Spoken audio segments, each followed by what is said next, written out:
This segment brought to you by Kansas Soybean Commission.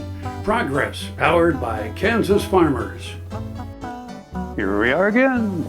Now, we've been talking about some awesome history, as always, in the state of Kansas, and October marks the anniversary of the Battle of the Blue and then eventually the Battle of Mine Creek, which is one of the largest cavalry engagements of the Civil War. I think it's the second largest, and happened right here on Kansas soil, down near Pleasanton, just north of Fort Scott.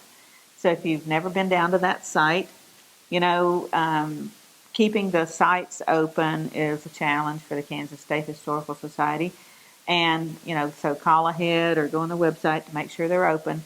But this site, even if they are not open, the museum there, you've got an incredible walking path. And so fall of the year, this is an awesome time to get out and walk really well-marked path. And you can, fortunately, the battleground is pretty much as is. It's still there. It's been preserved, thankfully. And this is a great one. You can take the kids, you can go at your own pace, you can get out and walk and enjoy the fall air and learn a little history at the same time. Yeah. The Civil War battlegrounds were not all that big, even though there were thousands many times that were involved. The battleground, when you go look at it and go, really? Really? How many horses? From how many here people? to there? Yeah. And this was a cavalry battle.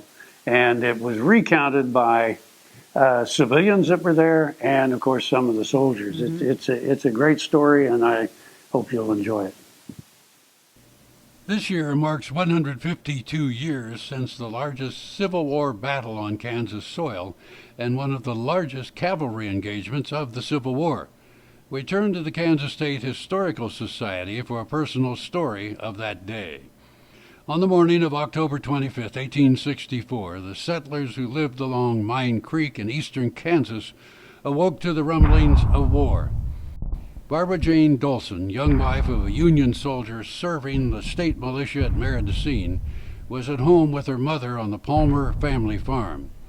As the women prepared breakfast and minded the children, they soon came to realize they were not alone.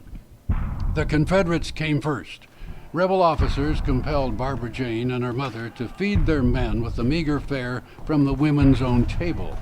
All along the path of the 15-mile-long Confederate wagon train, in fact, women and children surrendered their food and clothing to enemy soldiers, who then teased them for crying. Soon, though, the scene changed.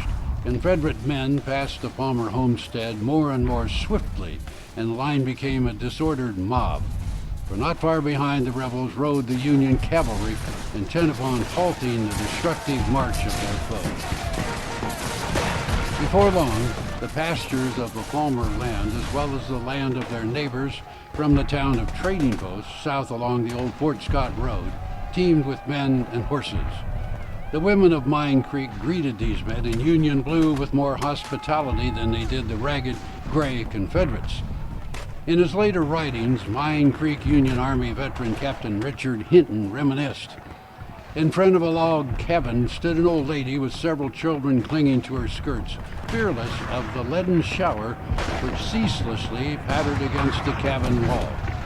With dress disordered and gray locks floating in the wind, the old lady shouted while we whirled past, "God bless you boys! God bless you boys! Hooray for the Union! Hooray for Kansas! Give it to 'em!" The sight was inspiring. The blessing came like a draught of wine. Inspiring it must have been, for in the ensuing battle, though 300 Confederate soldiers lost life or limb that day, and 900 lost their freedom, only 8 Union soldiers died, with 100 wounded in the field. Indeed, as the battle raged on around her, Barbara Jane described standing in the doorway of her father's home watching the melee. Soon the rattle of musketry was so great I could hear nothing else. I could see the cannons a mile away belch out their flames and smoke, but could not hear them for the noise of the small arms all around me. How horrifying to feel the ground quake beneath the horses' hooves, to hear the thunderous war raging all around, to see the spurting blood, and to wait. Such is so often the lot of women during war. Fortunately for Barbara Jane, her wait was relatively short. The battle had lasted a mere 30 minutes, but in that time a Confederate wagon train had foundered in Mine Creek, and the Confederacy had lost the war in the West.